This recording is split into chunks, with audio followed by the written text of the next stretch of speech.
In this short tutorial, we're going to look at what the eye movements are doing and how the eye movements work to eliminate fear and anxiety. The eye movements were first popularized in the late 1980s by Dr. Francine Shapiro with her development of EMDR, or eye movement desensitization and reprocessing. Since then, eye movements have been used in many different therapeutic modalities to effectively treat a wide range of mental health disorders. The eye movements alone are not therapy per se, but a tool used in therapy to expedite the healing process. Auto eye movement intervention is also not therapy, nor should it take place for a healthy therapeutic relationship. It is about preventing the buildup of emotional and sensational energy, or data, that compounds over time, leaving us feeling overwhelmed, stressed, or even sick. The culmination of daily exposure to trauma or traumatic images can result in post-traumatic stress, and over time, that accumulation can become a disorder. So then, the ongoing out-processing of events and experiences would suggest we would greatly reduce or eliminate future possibilities of developing PTSD.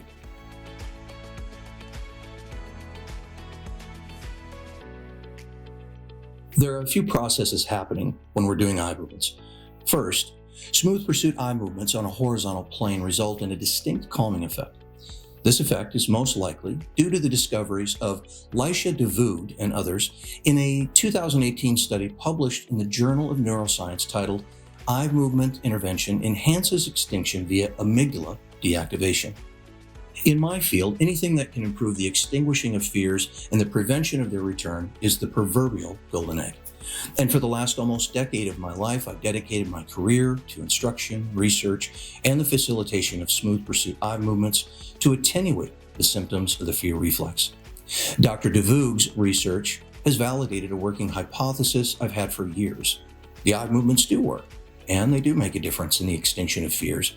And their research has brought us closer than ever to exactly what mechanisms are at work, and even more than that, the bigger question: what other applications are there for eye movements?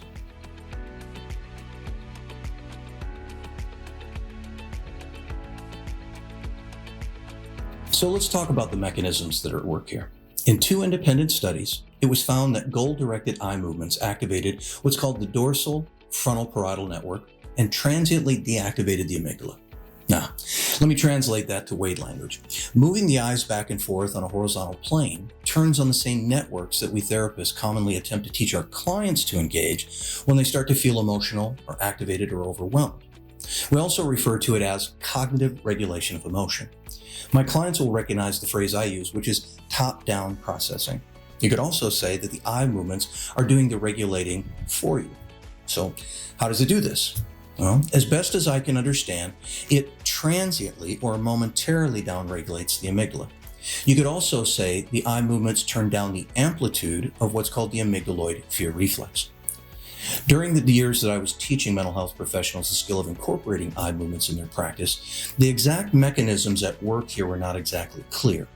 But my best guesses, based on clinical outcomes, was that some sort of bridge or transfer was happening between the prefrontal cortex and the limbic system that allowed the sensations and emotions that were associated with past events to be processed out.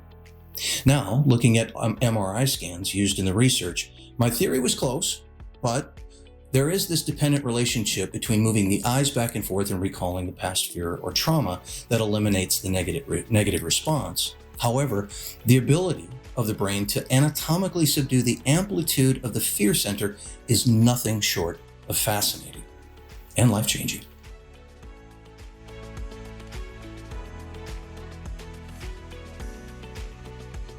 So to break this down to its most basic steps, we could describe the process like this.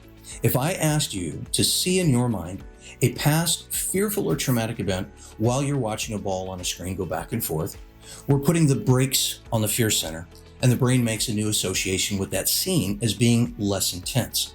If I ask you to see the scene or past fearful event a second time and ask you to follow the ball again, it will be even less. And again, the brain makes a new association of that event being even less intense. And then a third time and a fourth time until we finally get to a spot to where little or no response at all, or you can barely even recall the scene. Over the past 5 years, I've developed what I believe will change the course of outcomes for millions by using the science we just explored. I call it Auto Eye Movement Intervention, or Auto EMs. This interactive, responsive app is designed to process out fear and anxiety, leveraging the data we've been talking about. Imagine for a moment if you could process the images and experience of each day in a few simple steps. How would that affect your overall wellness? At the core, my passion has been to create a tool that not only improves your life, but may very well save it.